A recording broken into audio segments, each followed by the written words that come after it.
Share the link. We are live right now on Facebook, on YouTube, Twitch, and Periscope. Share the link. You can follow us at champsmentoring.com/champs mentoring. So make sure you get everybody that you know, right?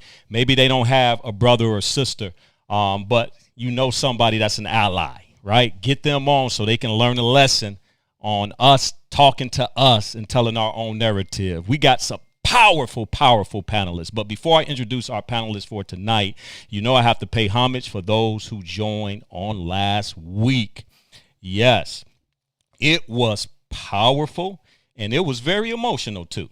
So if you tuned in last week, you heard some brothers marching in the middle of protest, going live on the west side of Chicago. Stephen Rosado, you heard Shammrie Brown. He said he was distraught.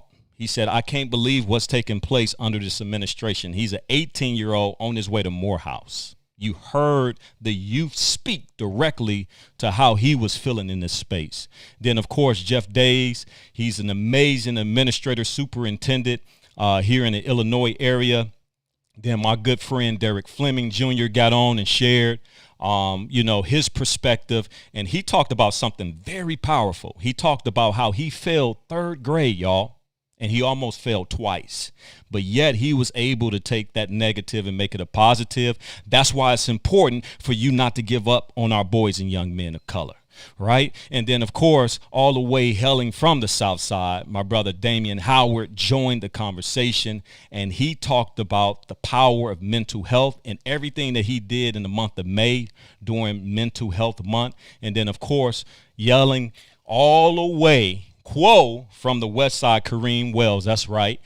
He shared some very, very powerful truths on the origin of police. He said, what was police intended for? To gather the slaves. So we are breaking some bread. We learning lessons. And then, of course, we cannot forget Dr. Shelby Wyatt, who I call the godfather of school-based mentoring, right here from the South Side of Chicago, the Kenwood Brotherhood program that he created.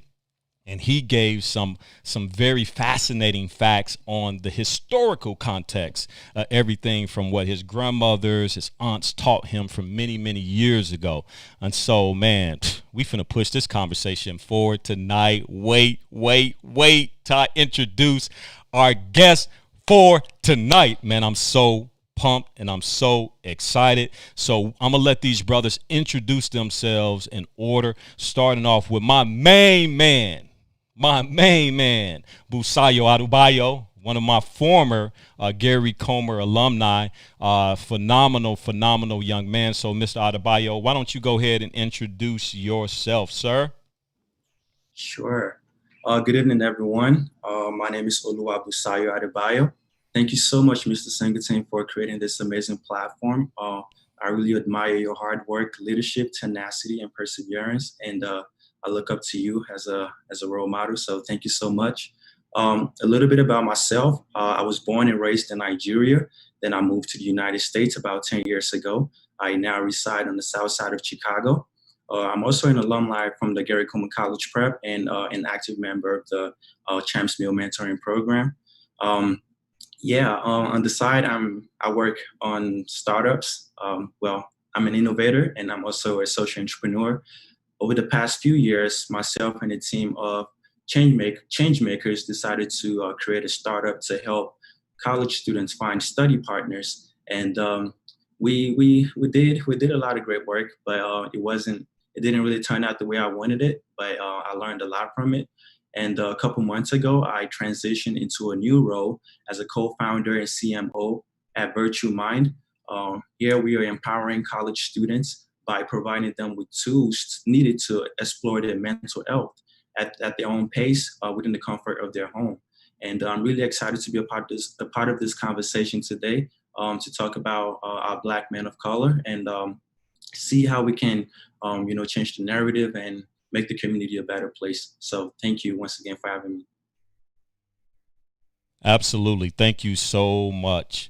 And then my next brother, who's next? What's going on, everybody? My name is Corey Anderson. I'm a professional actor and model. I'm signed to Guild Talent in the Chicago and Atlanta regions. I hail from the South Side of Chicago. I'm an educator as well.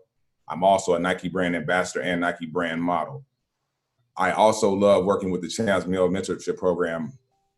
Mr. Adebayo and all the fellow young men are my little brothers. I love them to death. I'll do anything in the world for them. I love empowering our young men to be better than they were in their yesteryears. And I'm glad to be on this call with you fine young men to help me out and help us push the culture forward. So thank you again. Thank you, brother. Thank you, Mr. Anderson. Okay, and then next, Hey, what's Minister Brown. Go forward, my brother. Hey, what up, everybody? I'm Shammrie Brown, a minister at New Life Covenant Church Southeast. My role is the Senior Director of Outreach and Community Development. My responsibility is basically to serve. I'm on the South Side in the Greater Grand Crossing community every single day, and my theme is to find a need and meet it. We run a food pantry every week that feeds about 400 people. We mobilize major events like Prayer on the Nine, which has about 2,000 to 3,000 people attended, where we march on 79th Street from Greenwood to the Dan Ryan. And we stand for different social injustices, protesting, and just standing for whatever it is that the community needs. From the community development side, I've helped launch Art in Motion Charter School. That was a great partnership with Distinctive Schools and Common and Pastor Hannah, who was the leadership that I work under. And then recently, about a year and a half ago, I founded a nonprofit, the Chance Center. And basically, the Chance Center is a organization that helps people with housing, legal, and employment services. So I am so excited about being in this conversation because this is where my heart is. I live by the quote Martin Luther King said, is that anybody can be great because anybody can serve. And I'm just happy to be around a bunch of brothers who are giving their time to the need. So thanks for having me. Absolutely. Thank you, brother. Mr. Goins. What's up, everybody? My name is Christopher Goins. I am currently the Chief Equity Officer of Thrive Chicago, and I am the Impact Community Leader for the My Brother's Keeper initiative, launched by President Obama in 2014. It's an honor to be in this space. I'm a native of Greensboro, North Carolina, but I live in Chicago now. What brought me to Chicago is that I launched a school, Butler College Prep, in the South Side of Chicago. I was the founding principal there, served as the principal there for 6 years, and just codified my leadership there and codified what I wanted to see in this world. And I tried to use my platform as a principal and my influence as a principal to improve life outcomes for boys and young men of color and children of color. I grew up in a space in the South, in Greensboro, where I was surrounded by historically Black colleges and surrounded by Black excellence. And I grew up in an ecosystem where our humanity was loved and it was cherished and it was nurtured. And so I know that that can exist in this world, and that is my aim. I want to help in some way, shape, form, or fashion, create the proper ecosystem for our kids to survive and thrive. Awesome. Thank you, brother. Mr. Kleckley. Good evening, everyone. My name is Henry Kleckley. I am an assistant principal at Jacksonville Lighthouse Charter School in the great city of Jacksonville, Arkansas, which is about 15 miles north of Little Rock. Met Brother Vondale back in our days at Oral Roberts University, what I call God's University. And man, my life's work is young people, ministering to young people in a variety of ways and serving. Coming up, I was raised by a single mother and my grandmother for the first half of my childhood. And my mother got married and was raised in a blended family for the second half of my childhood. And that drove my life's work, being an at-risk youth in my teenage years, being expelled once in 6th grade and almost again my junior year. But it took real men of God and men of faith to really mentor me and show me a better way. And that inspired me to do what I do, what I've been doing for the last 16 years in public education, as well as in youth ministry. And I want to say thank you to Brother Vondale for inviting me on this platform to speak to young minds and hearts. And I thank everybody that's on the panel right here. It's an honor to serve and to be here tonight. Thank you. Thank you for that introduction, my good brother, Mr. Sims. Yes, my name is Dedrick Sims, and I am the CEO and founder of the Sims Fielder Foundation operating out of Denver. We currently operate in 7 states across the country. Our mission is to improve the life outcomes of young men and boys of color, but also to increase the capacity of those who serve them. So in that capacity, our foundation, we provide workshops and trainings around equity and diversity. We've impacted over 20,000 young men, in the last 5 years. We've opened 2 charter schools. I've been responsible for opening 2 charter schools, and we're looking to open up more in Detroit as well as in Fort Worth, Texas. What brings me to this work is that I was that kid. I was that young man. And if it wasn't for teachers who showed me something that was outside of my 4-block radius, I probably would have been a statistic. But my life has led itself to be an example for young men. Even the hard times in my life are now examples for young men. So I am super proud to be a part of this conversation, to be able to further the cause, the reach, the outcomes of young men and boys of color. So thank you, Vondale. Thank you so much. Pastor Wright.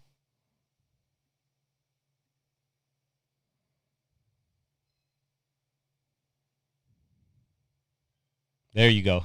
I'm sorry. Good evening, everyone. My name is Anthony Wright. I'm the pastor of Just Christ Ministries, where we believe in ministering to the whole person, spirit, soul, and body. I'm also a school social worker, as well as the executive director of Ring of Hope Youth and Family Services. And at Ring of Hope, we use interventions like boxing, double dutch, and mental health to try to offset some of the violence in our community. I am too also honored to be on this call. I thank you, Vondale, for our friendship and all the great work you're doing in our community. We're a mentor. You're just really a blessing. So I'm just excited to delve into this conversation and just tap into all this wisdom we have gathered here on tonight. Amen. Pastor, thank you. Brother Danley, Mr. Danley, thank you. How you doing, brothers? My name is LeVern Danley. I'm the owner of Lab4 Creations. We're a photography and video production company specializing in producing videos, particularly for nonprofits, small businesses, and obviously we do a lot of consumer work. I got to meet Vondale a few years back. He invited me to come do some photos over at Gary Comer, and I was just impressed by everything that I saw and wanted to just be a part of whatever this brother was doing.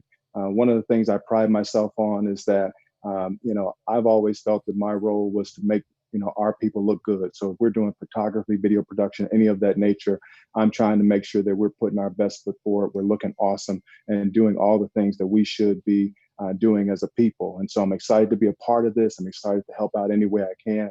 And as many people have mentioned, with Vondale as leading this group, it's nothing we can do wrong here. So it's a blessing to be here. Thank you. Well, those are introductions. I want everybody to go ahead, type in some questions, start to dialogue, comment, share, repost. This is a very critical conversation, right? We're in a juncture, in a space and time where people are looking for answers, solutions. And we've been having this conversation, the brothers that are on here now, we've been having this conversation for a long time in our own perspectives and our own conversations, employers, businesses, occupations. But tonight we want to center those conversations, and I want to glean into the experts and panelists that are here tonight. And so I want to go back to Brother Danley. And I have a question to ask you in terms of just entrepreneurship. My personal belief, and I feel like it's one thing to say, hey, I respect your work. Great job. That's cute. But what's powerful are reparations. What's powerful is economic development. And you, my brother, as an entrepreneur, right, can you speak to how do we as Black men share the work required to prepare our young men, our boys and young men of color, for the world ahead in terms of entrepreneurship? Can you speak to that, my brother?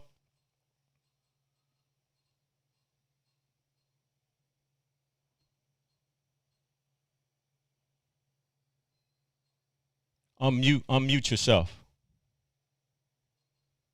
There Can we you guys go. hear me now? Yes. Okay, perfect. So what I was saying is one of the things I quickly learned during this process of being in business. I've been in business now for 20 years and had a consulting firm before doing this. And what you learn is that even though you might be good at something, it doesn't mean you should be in business doing that.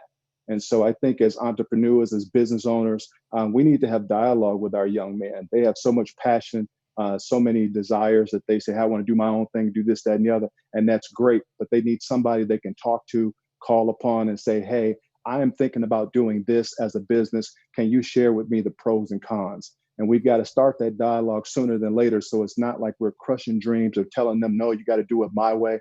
But we're saying, hey, let's build a trust so that you can receive feedback from it. You don't always have to accept that feedback, but know that it's coming from a place of love. And then from there, let me help you and mentor you through this process. Because as a Black business owner, there's a lot of things that you find out quickly that you see somebody else doing that's non-African American or non-person of color. And you're saying, why am I not getting those opportunities? And it takes time and it takes relationships and it takes that extra effort of doing it over and over and over again and doing it so well and taking so much pride in it that people just have to call you. They have to say, hey, this is the guy I'm going to call to get this job done, because I know when we turn it over to him, it's going to get done. It's going to get done. It's going to get done professionally. It's going to be polished. And so once you can establish that relationship in your work or establish that standard in your work, it doesn't take long for people to notice regardless of what color they are. And I'm blessed to have clients of all different races that respect me in the field that I'm in. And I believe that we have to have that conversation with young men of color to say, listen, although you may be good at it, don't take a step back and say, hey, I'm not getting the calls, I'm not getting the opportunities. Talk to somebody who already been down that road, who can tell you, hey, you may need to go a little bit longer. You may try a little harder. You may need to polish it up this way, or you may need somebody that might make a phone call for you that already has a connection. But we have to open doors for them, prevent them from having to walk as long as we did in order to get to that goal, so that they can get there sooner and they can see the fruits of it. And then they can pass it on to the next person that they come in contact with. This is coming in live from YouTube. The question is, as a young Black youth that has 1 year left in college, I'm planning on starting my business, but I'm frankly afraid to start. Any advice to start? There's nothing wrong with starting a business and still doing the other things in terms of having a job. When I started my business, I was still doing computer consulting. So it wasn't a thing where I just said, I'm going to just quit my job and start my own business. I needed to have something that I could say, you know what, let me ease into this. And so sometimes you may need to stretch yourself further than you ever have to say, I'm going to build this business and I'm going to do this other thing. Maybe it's going to school, maybe it's, another career path that's going to pay you right. But there's nothing to say that you can't start your business and go to school. You're just going to have to push yourself further. And pushing yourself further sometimes is talking to somebody to say, what does that look like?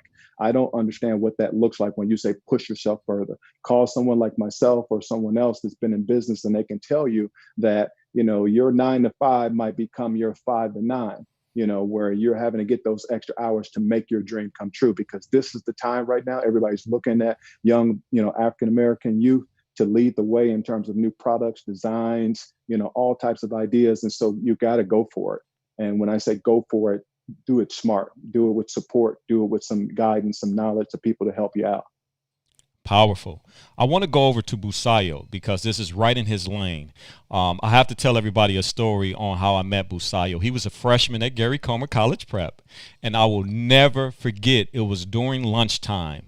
And when I tell you, all the kids were in line getting their lunch, and he was sitting off at the lunchroom table by himself working on a math problem. And I remember going over to him and saying, why are you working on a math problem during lunch? Why are you not in the lunch line getting lunch like everybody else?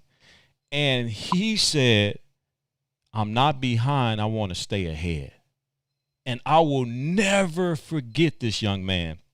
And so all throughout his high school years, he was able to achieve greatly, believe carried a 4.0 cumulative all 4 years.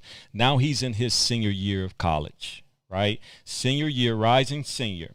So can you just speak to your journey as an entrepreneur, as a young entrepreneur, and what type of advice would you give somebody who's in high school thinking about going down your lane in entrepreneurship? Yes, thank you so much for that, Mr. Singleton. I do remember that. It's been a while. And Yeah, so my journey is actually no different from any other entrepreneurs out there. When I first started, I've actually been involved with entrepreneurship for quite a while. I was born into it.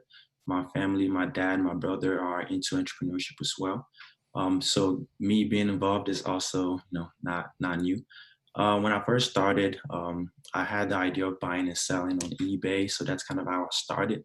And all of a sudden, I got this idea like, whoa, what if I, turn my passion, technology? I'm really excited about technology, and especially when it comes to like computer programming and things like that. And I was like, what if I, use something that I'm already passionate about, turn it into, use it to build a product that's gonna help people live better. So that's how I transitioned into, okay, let me start writing computer software, like programming, designing apps and so forth. And when I got to college, that's when everything changed. I was exposed to a variety of entrepreneurship ecosystem that I could take advantage of, and I did just that.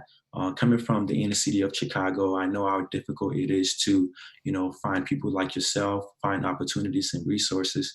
But being the go-getter that I am, I was able to put myself out there, put myself in a very difficult situation, and get outside the box. And I know I'm a very shy kid, but me doing this to myself is a little bit challenging. But I still did it. I went after what I wanted, and so being a part of the community really shaped me to become the man that I am today. The leadership skills that I learned during the process was something that I won't trade it for anything else. And I'm really grateful to be surrounded by well-rounded mentors like Mr. Vondale Singleton and other my brothers on the call here today, and other members that are also. Yeah, thank you so much for that. Um, my advice to upcoming entrepreneur or people who already started this journey but don't know how to go about it or the next phase. All I can tell you is just, go for it. Never um, trust the process. At the same time, don't discourage yourself. Don't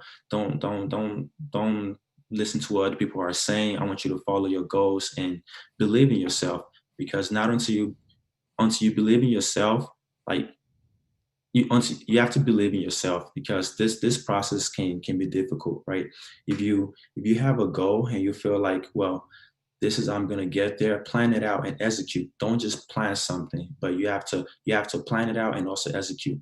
And that's one thing that I think really sets me apart from other entrepreneurs out there, is that whenever I have an idea, I just don't, write it down and say, oh, I get to it tomorrow. I write it down and take action. And if I don't have that resource, the resources to actually get it done at the moment, I look for people. I look for talents. I try to put together a team and, okay, what do we need? How can we do it? And so with my first startup, like I mentioned, I was building a social media platform to connect college students with study partners. When I first started, this was freshman year in college. I didn't know what I was doing. It just came to me and I was like, hey, I'm struggling in chemistry. How can I, pretty much build a community where students can help each other out after hours? And that's sort of how the whole idea started. And by knowing people, networking is also a key. You have to, like I said, put yourself in a very uncomfortable situation and try to build a community, right? Um, so I thought, well, how can I make this better for college students? How can I make the whole experience better? If I remember correctly, I used to go to office hours and I have to wait in line, pick a number, and it's like, wow, why do I have to wait in line when I can just, communicate with somebody on the phone and say, hey, would you like to study? So that's how I started, and it's been a very great journey for me. And with my current role as a CMO at Virtue Mind, I'm aspiring to, create a platform where people can receive the tools that they need to train their mind and become to live a healthy lifestyle. One thing that I noticed is that a lot of us aren't taking good care of our mental health, and it's that there's a stigma around it as well. A black man, speaking as a black man, I tend to keep everything within.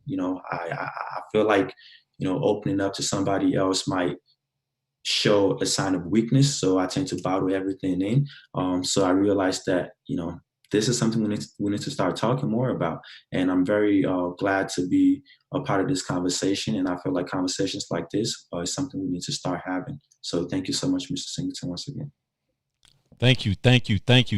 One highlight we got to share. So he was nominated a few years ago for the Spotlight On. So he actually got his roses at center court. Dwayne Wade got on the Jumbotron of the United Center and called this brother out. He went in the locker room area and had a chance to hang out. And that's what I love. I love to see us winning. And anytime you can put somebody ahead of you, right, and you know their heart is in the right place, he didn't ask for it, but he deserved it. And so to see 28,000 or however many thousand in United Center cheering his name, standing to their feet, give you goosebumps, you know, and he waving at everybody with the spotlight on him, and Dwayne Wade on the Jumbotron just bragging on him. And so these are the highlights that I want people to see. These are the images that we have to tell ourselves about ourselves. That's why we don't give up in the process on our boys and young men of color, because you don't know what's on the inside of them. And I always tell them, when you blow up, just don't forget about me. Don't forget about me. But you well on your way, my brother. I want to shift the conversation to something that's, I believe, is very, very, very, very important in terms of fine arts. So on this panelist group, we have Brother Corey Anderson, who's an actor, model. You've probably seen him in Chicago PD, Chicago Fire. I don't know how many shows he's been on, but this brother right here has a different perspective in terms of curriculum that needs to go into the educational system. And so my question for you, my brother, is how can we get schools to promote the fine arts, the entertainment inside of the curriculum of the schools? Because we know a lot of our young people are gifted and talented, and we kind of sway them away from that. So what's your insight on that? So for me, my insight is pretty much, I'm in the process right now of writing up a proposal. It's more of a runway course and a male confidence course, which will allow young men to feel confident in the skin they're in, and also teach them the do's and don'ts of role models, of what role models should do in runway modeling. And also in this course, they'll also learn how to be confident in the skin they're in. Because a lot of times I see that the young men I do mentor, and the young men I do mentor outside of the CHAMPS program and other schools that I go around to help out, they lack the confidence and self-esteem. They walk down with their heads down. So this course will be able to teach them how to be confident in the skin they're in and love themselves. So, and also if they're confident in doing a runway show that I produce, they'll be confident in their grades. They'll be confident in their schoolwork. They'll be confident in their sports and activity. They'll be confident in home life. So right now I'm writing a proposal. I'm writing down my goals and objectives of what I want to do in the long term. My long-term goal is to have this at every CPS school in the near future. Wow. So that's the move.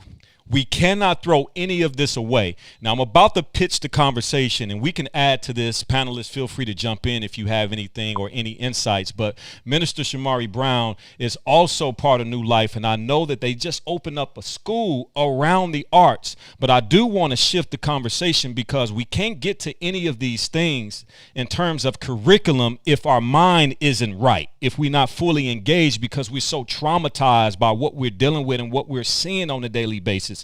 So how do we, right, begin to dive into what Busayo talked about, the mental health component? Can you bring that in? What are you doing to make sure that you stand sharp mentally and engaged? And what can we do, and what can we share to our tribe and village?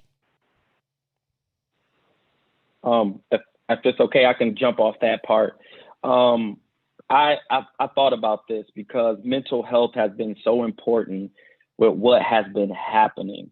And what came to me, how I could think about how I handled it, I thought about it in 3 P's. People, process, and prayer.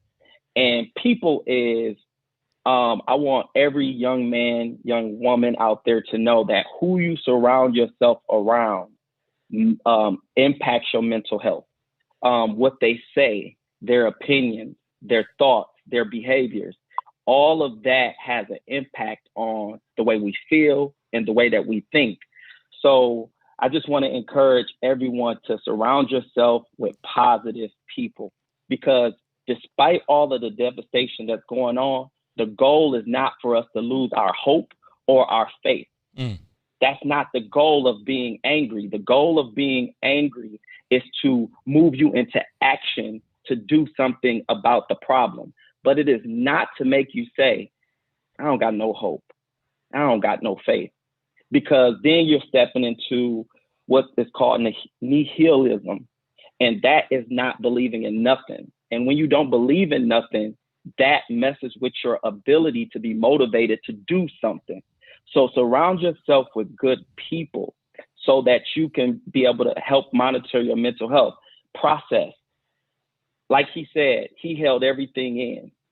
Some of us are internal processors and some of us are external processors. You have to put yourself in a safe place to process. How did you feel about that press release? How did you feel about seeing that video with George Floyd? How do you feel about the Black Lives Matter movement? Write it down, speak it out, talk it out, rap it out, say a poem about it. But that's going to process and that's going to relieve the mind. Because if the mind is overwhelmed, it will begin to shut down and take you into a place of anxiety and to a place of depression. So you got to process it out.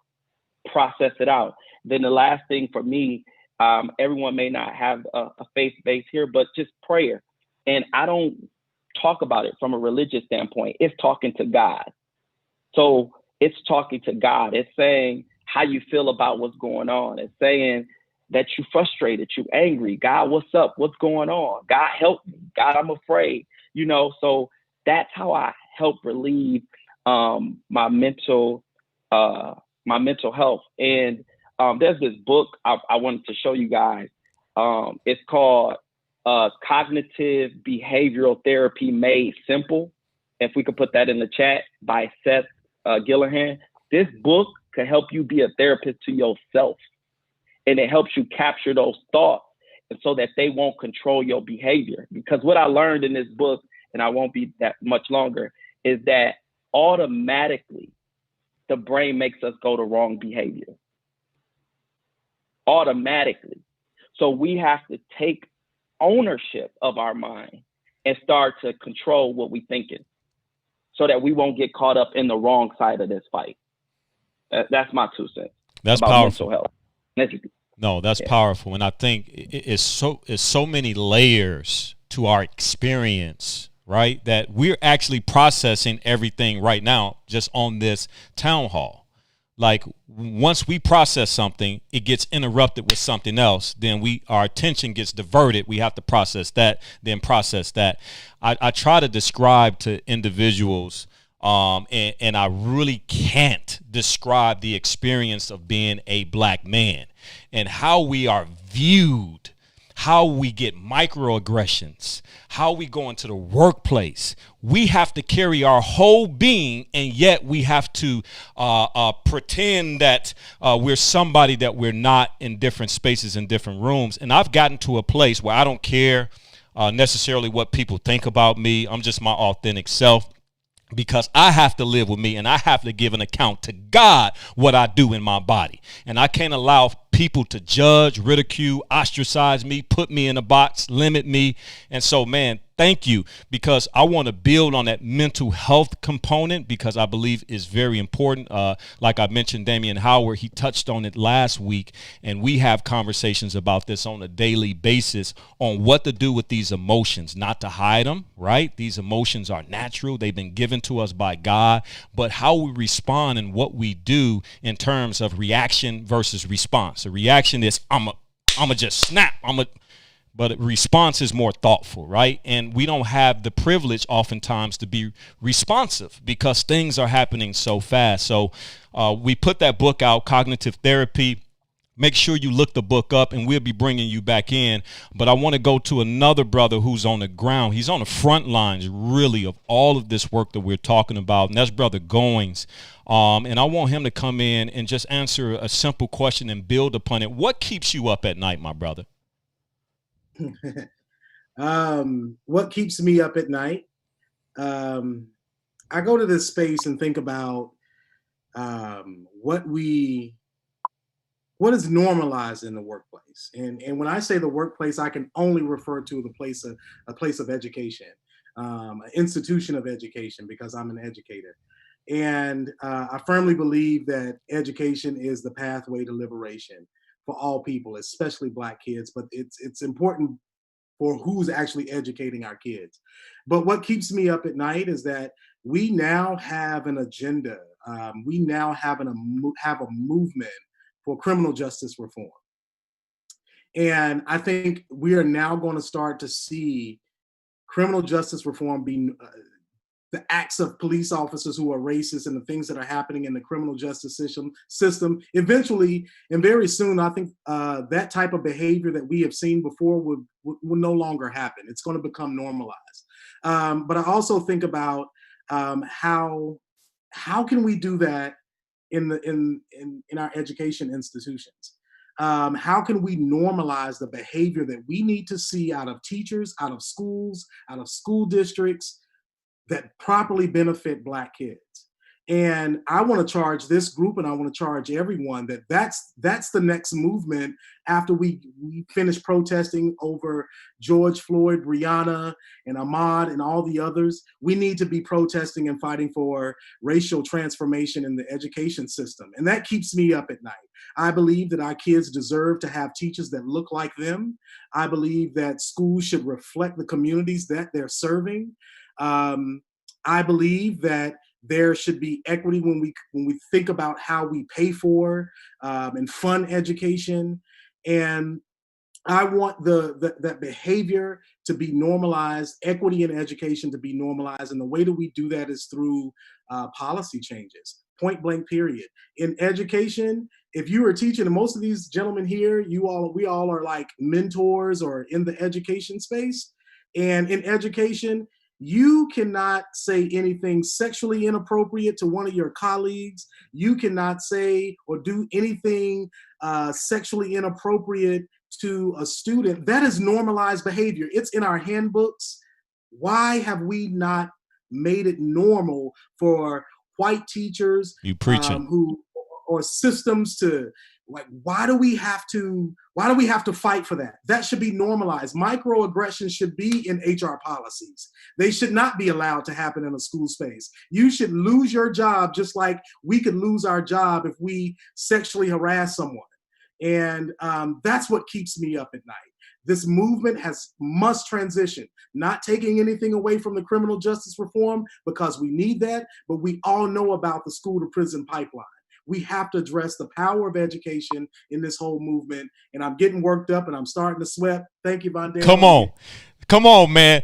You cut that thing off right when it got good. We're going to come back to you, man. But thank you for bringing that up.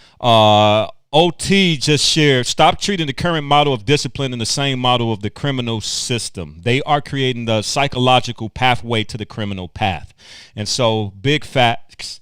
And I think one of the things that we have to get to, and again, it's right on what Brother Chris just mentioned. After this is over with, what's next? What's the move? What are the responses? What are the answers? And again, I believe we need reparations. I believe that we need strategies. We need solutions. But the biggest thing, and we talked about this last week, we have to be unified. If there's ever a time for us to be unified, it is now. We don't have time or energy or space to be at each other's throat. And that's why I'm like, come on, y'all, let's get with the move here. Why are we still shooting at each other and killing one another? We had the most killings in Chicago over this past weekend in over 60 years, y'all. 60 years. Come on, wake up. What are we doing? And so I think we have this opportunity where people are listening for us to do some real reformation work, but we have to be unified. We have to be together. And so Brother Chris is on the front lines. I'm following behind him as he take the lead and pull us together around some of these unique proposals and plans that we're putting together on the ground. So I do want to go over to my brother from the South, my old college buddy. He's here, and he's an assistant principal as well, but he's also a pastor, a minister. And I want to bring in his voice on just like as a family man dealing with all of these different dynamics. How do you begin to balance and talk through faith, family, and community relations? Because I know that I'm involved in each sphere. I'm involved with the church, I'm involved with the school, I'm involved with the community, but I'm also a husband and a father. So can you give us some insight on that, brother? Absolutely, man. And y'all done fired me up. All these lions in one arena, man. I'm just uber excited about this. But man, a scripture comes to mind, and I don't want to get too preachy, but I'm going somewhere. Proverbs 25 verse 2 says that it is the glory of God to conceal a thing, but it is the glory of kings to search out a matter. And here's the thing: we got too many kings seeking things and not searching out the matter. And of course, we're in this movement where Black Lives Matter. And so the question is, what is the matter? The matter is answered in Matthew chapter 6, verse 33, when Jesus himself said, seek first the kingdom and its righteousness, and then all these things will be added unto you. So when we talk about balancing faith, family, and community, we first start with faith by seeking the kingdom.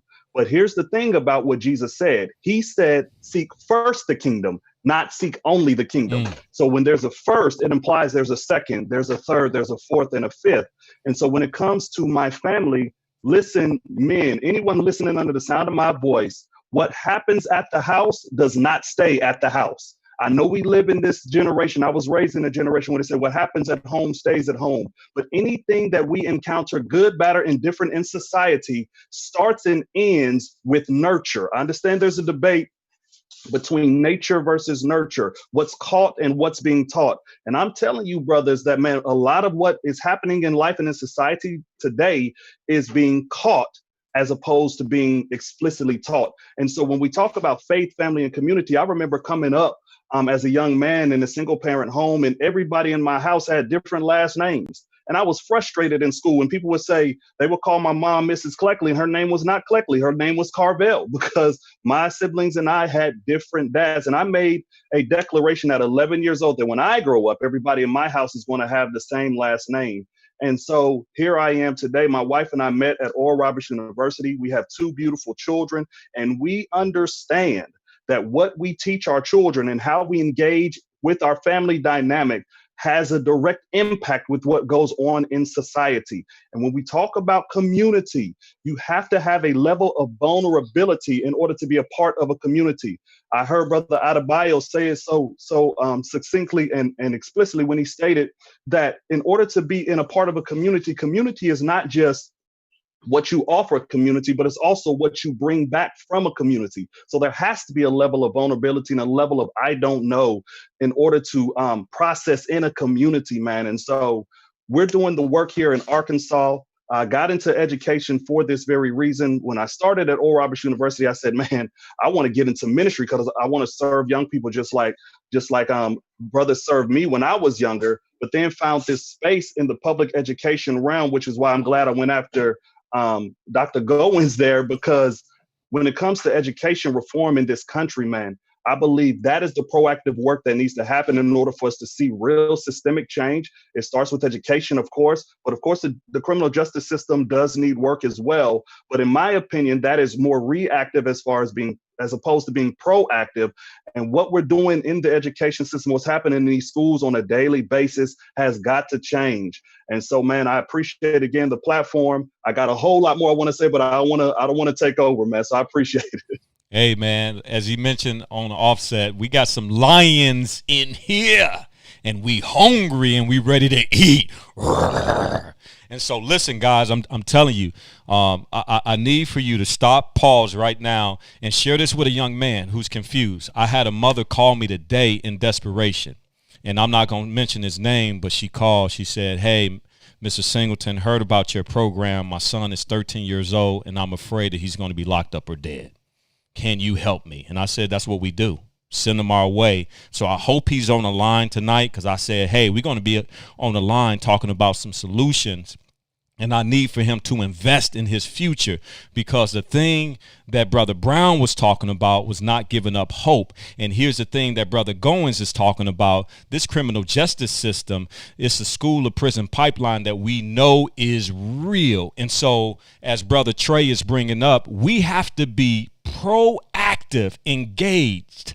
And this is the work of mentorship, is that we not waiting until they get locked up. We mentoring them so that they can be the Busayos of the world, so they can be the Nazarene Browns who was on here, the Aubrey Davises, the Thaddeus Jones, who've been on these virtual town halls as young men colliding with us all in the same space. So again, man, I'm just super excited that you guys are here, and I'm gonna take this over to Brother Sims, because this is a bad man right here. He's doing some phenomenal work as well, just like all of us. And I just want to hear a little bit more about what you're doing, brother. Why do you do what you do for young men and boys of color?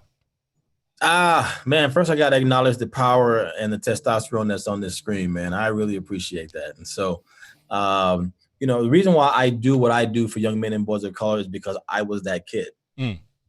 I was that young man who needed somebody like me, somebody like everybody who are in these boxes, to show them, to guide them, to mentor them, to lead them. I was that kid.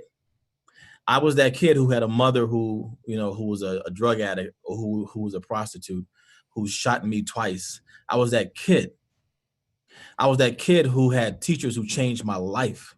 I was that kid who had teachers who showed me, who took an interest in the inquiry-based part of who I was. I was that kid.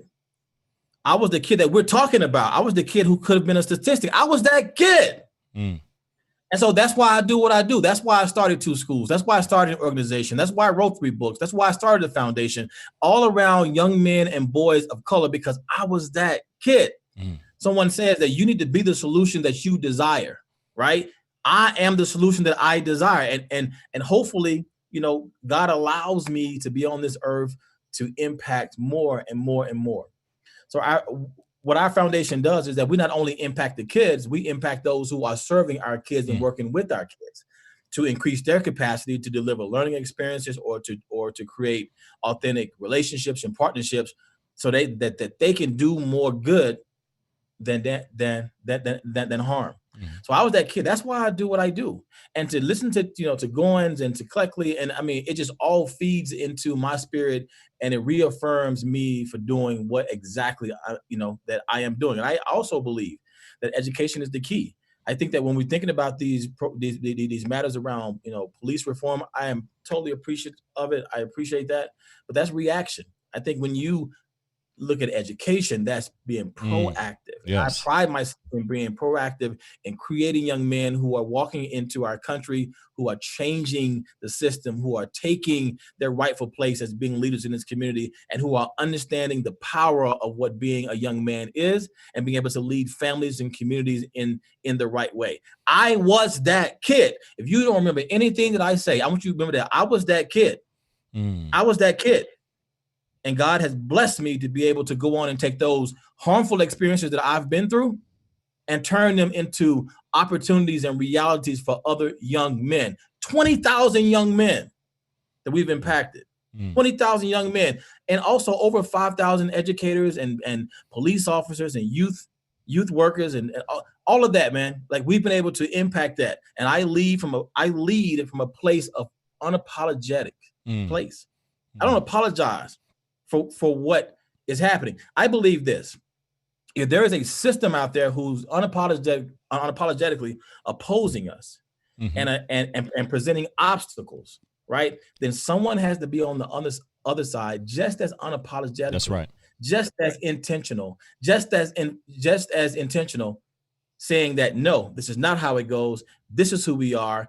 And this is the respect that we get. So, man, to be on this panel right here, right now, with all these kings on here and this testosterone going on, I am in heaven. So, thank you, Vondale, for inviting me to be a part of this. And I'm just, I'm ready. Hey, man, tell us about the book real quick. Oh, snap! That's right. So my 3rd book is coming out. The book is called "Hey, Man, We Just Talking: Daily Conversations with Young Men." This book is a mentoring book with me and 12 of other, successful young men, successful men of color around the country who are mentoring to young men from the ages of 10 through 20. The good thing about it, man, is that the publisher 1L Group is going to produce 1,000 books at a time. And we started the release of the pre-release sale 2 weeks ago. The book doesn't come out until Monday, and as of today, we sold 820 copies. Wow! Come on, y'all. Almost sold out. Come on, y'all. Almost sold out, right? That's so what I'm talking about. We're already ordering 1,000 more. So not only is it a book for them to read, it is also visual components of me talking about it, and also visual interviews between me and the other contributors. I was that kid. I'm giving back to that kid. I'm giving back to the 10-year-old me. I'm giving back to the 15-year-old me. I'm giving back to the 20-year-old me. That's what I'm doing. So, man, dude, I'm gonna start crying on here, man, because this story is my story. I was that kid. I'm serious. I was that kid. I was that kid. I was that kid, and we all saying we were too. Everybody on here, we were that kid too. And thank God for mentors, coaches, teachers, pastors who interrupted, right? And we did not become a statistic. So now everybody has a moral obligation to give back in a way. And we do this until we die. We don't do it until we done with work, till we retire, till we leave and stop. We do this until we die. And so Pastor Wright, man, you got to come in, woo, and talk about your story. Because a lot of people don't know your story. You were that kid for real, for real. And so you have a powerful story. And I want you to share a little bit about your story, but then tell us what you're doing now and who interrupted that. Well, thank you for allowing me to share my story. I'm just sitting here listening and being blessed by all these brothers and just learning so much. I grew up on the south side of Chicago. My parents had me in the 8th grade. My mother and father were in the 8th grade when they had me. Unfortunately, they got involved in substance abuse, and I was raised by my grandparents. I was very fortunate to be raised in an intergenerational household. My grandmother, my great-grandmother, my auntie, and in that setting, I learned different values, work ethic. You know, they got up before the sun rose. You woke up in the morning, you smelled coffee, you heard those feet pattering walking through the house. We had a cooked lunch, breakfast, and dinner. Even though I was raised in that structured environment, the allure of the streets got a hold of me. And I found myself in the 90s getting involved with selling drugs, gang banging, so forth and so on. I got shot at a couple of times. But they say when you train up a child in the way that he should go, he wouldn't depart. So all those things that my grandmother was instilling in me, and even the things that we're instilling in young people now, is not in vain. Because some plant and some water, but God will eventually add the increase. And so I was even in church, you know, just going to church and just the religious aspect of church, you know, but I began to understand that we have to really minister to the whole person, spirit, soul, and body. Because for the most part, it was just a religious experience. I was going to church, still selling drugs, still gangbanging, because back then you had to go to church, whether you wanted to go or not. And I used to hate being drugged to church, but I really appreciate my grandmother now for dragging me into church. And so just being in the church and then one day having an experience with God is almost like finally being able to connect the dots. You know, everything that my grandmother had been telling me and people had been telling me that never made sense before, eventually I started connecting the dots. And there are some young people watching right now, and what we're saying may not make sense, but because you're listening, eventually life will help you begin to connect the dots. So it took me being shot at, almost going to jail, to finally surrender and give my life to God. I got married to my wife. We've been married now about 28 years. We moved out to the suburbs, had a great life and what have you, got involved with ministry, and then God tapped me on the shoulder. And he said, I didn't save you for this. You know, there was nothing special about me that God brought me out. And some of my friends are in jail, some are dead. And it wasn't that he loved me more than them. It was because he had a call on my life. He said, I want to send you back to the same community that you terrorized, you sold drugs in. I want you to build in that community. So we have a church in that same community. We've been here for 18 years. And 10 years ago, God told me and my wife to move back into the community. My wife was totally against it because our kids were about to go into high school. And you all know the fear of young Black boys in the inner city. So my wife was just totally against it. But I told her I knew it was God. And do you know the first year we moved into the city on the South Side, Gary Comer opened up that very first year. And so my son Joshua, he was a part of the inaugural class of Gary Comer. Now, they went to Gary Comer, and both of them got full academic scholarships for Northwestern University. So Josh is he's an engineer right now. My son Jeremiah, he's in his third year of law school. It wouldn't have never happened if we did not move back into the community. And because I'm from the community, I know a lot of the dynamics that are going on regarding the gangs and the drugs and what have you. And God has strategically placed us. If you look at the map of where we're located, it's a point. It's like a point.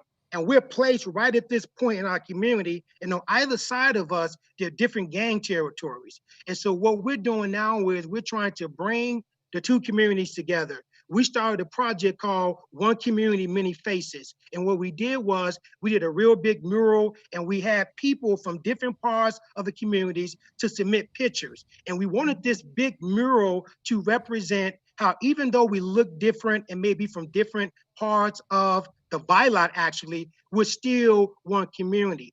And as a social worker, I work in the schools, and I just see firsthand, what's happening more so with our Black boys in terms of suspension, in terms of IEPs and medication being disseminated. I'm not really against medication, but there was nothing really going on to address some of the underlying issues. So I got involved with social work.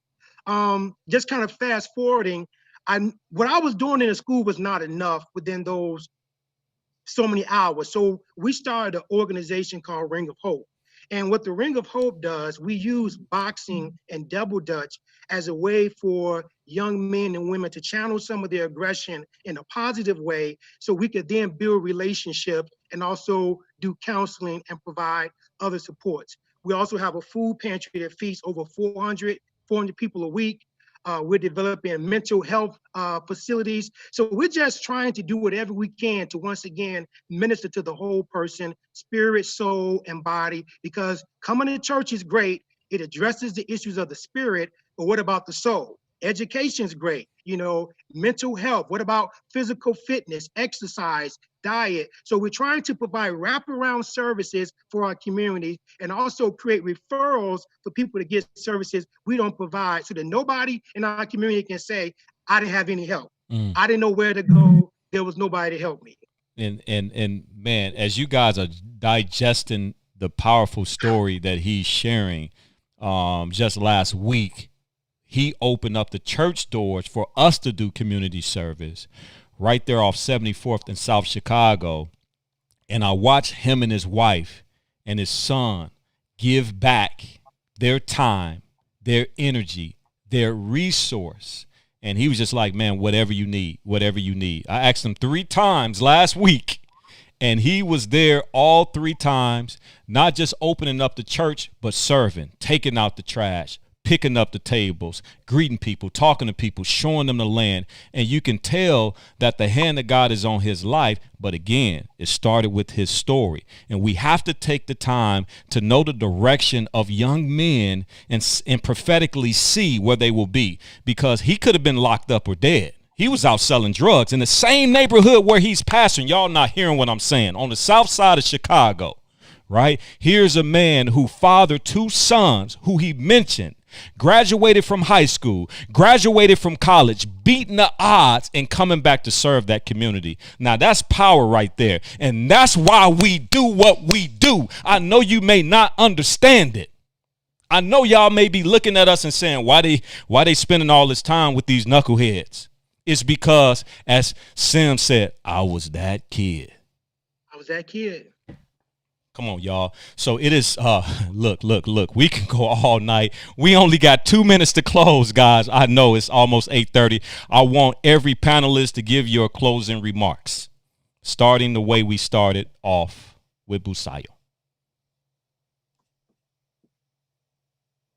Thank you all. Well, this was a very, very, very powerful session. I appreciate everyone, every speaker for sharing what they said, and I'm proud to be a part of this conversation. One thing I want to say before I go, if there's anybody out there that wants to learn more about entrepreneurship, or if you just need somebody to like show you in the right direction, please feel free to reach out. I'm definitely open to help guide you in the right direction. Yeah, thank you so much for this platform, Mr. Singleton. Thank you, brother. Brother Anderson. Thanks again. Thanks, Mr. Singleton, and thanks to all the brothers on here. I really appreciate everybody's insight. If anybody can help me, pull me in any kind of resource to help me start my class with the CPS students and Noble, I want to pitch it to as many people as I possibly can. If you guys can possibly help me, I would greatly appreciate it.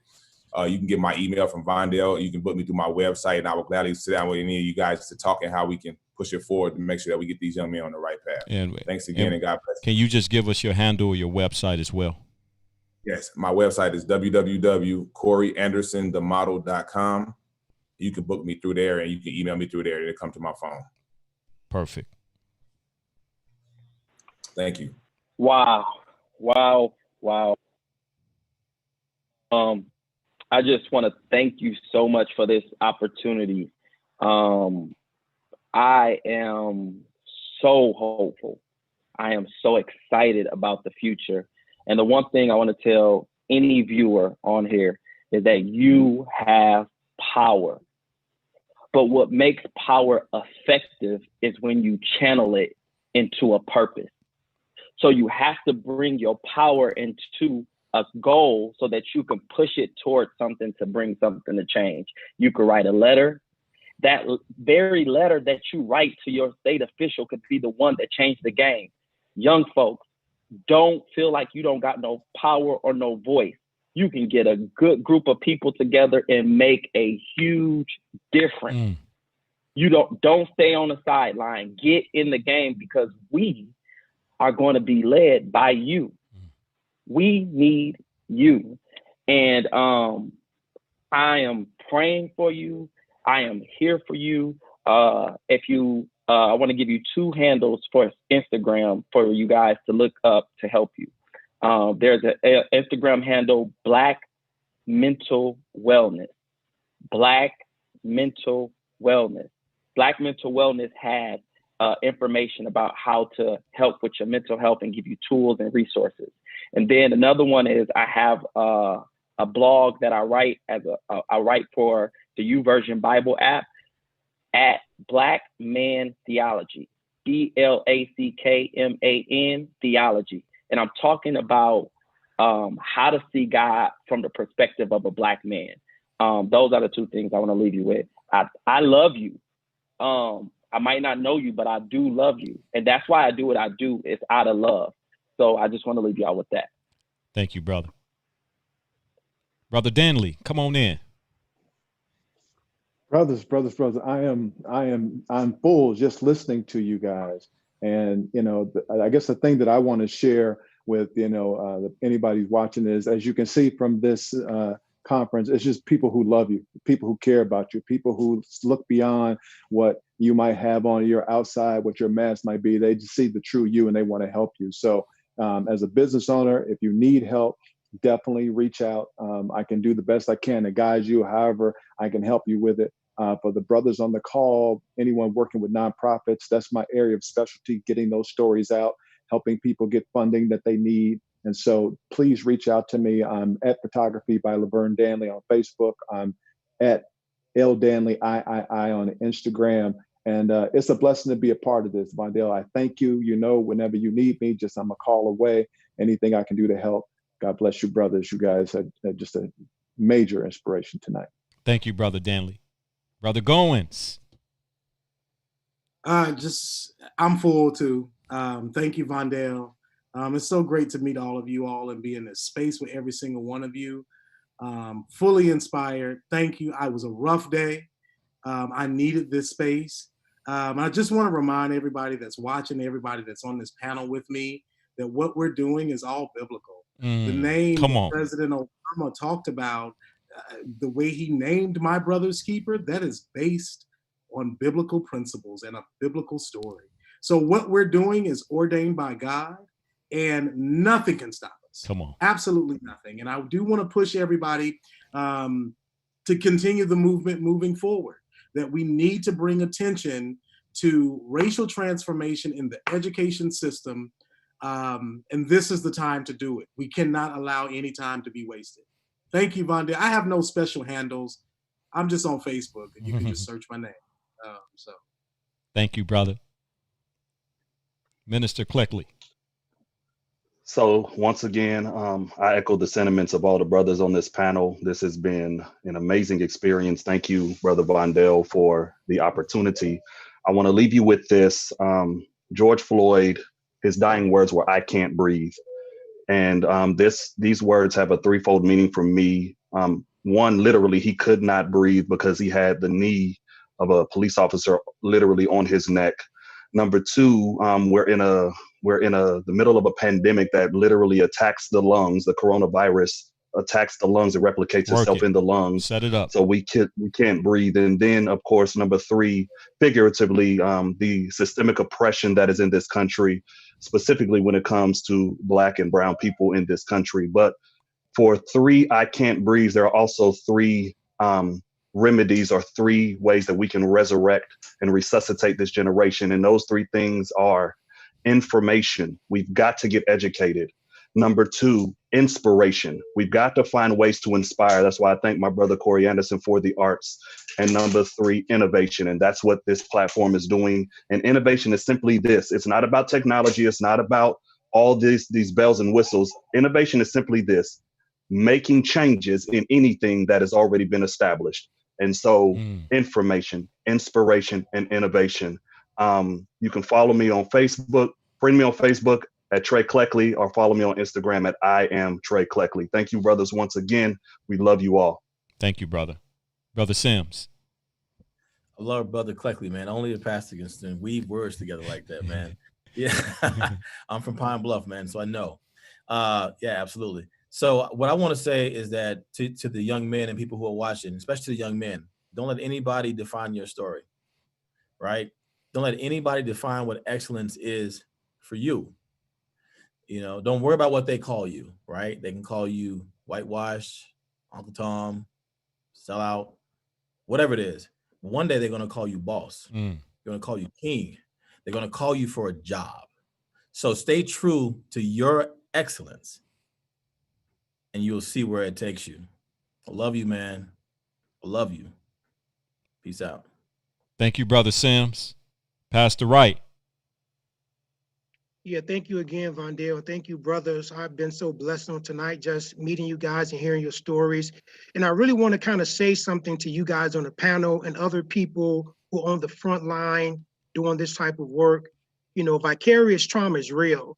And many of us, we're dealing with our own trauma, but then we're also dealing with the trauma of the people that we're serving.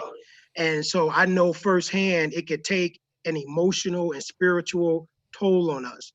And so I really recommend that we find ourselves in therapy, that we are accountable to someone, and that we prioritize self-care. Because if we don't take care of ourselves, we won't be around to do this work. And they need us. So we have to get in therapy, be accountable to somebody, have you accountability partner that you could talk to. Look, man, look, I want to quit. I want to give up. I'm tired. You need those people around you when you're weak. And also self-care. Find things you could do to unplug and recharge, because we need you in this work on the front line. I love you guys. God bless you. I was really blessed to be on here with you guys tonight. Well, that does it for Virtual Town Hall tonight. We are actually in for a very, very, very special town hall on next week. The women are taking over. So we have Constance Jones, the CEO of Noble Network of Charter Schools. She will moderate next week. I don't know who she's bringing on, but she has the platform for next week. And hopefully we can get a dialogue going on the women's perspectives on solutions for boys and young men of color. And I'm going to say this to our queens. Please support your brothers. This is y'all movement. We behind y'all fully. Y'all rising up in leadership and in power. Don't throw us away. Please, I'm begging you. We have to stick together.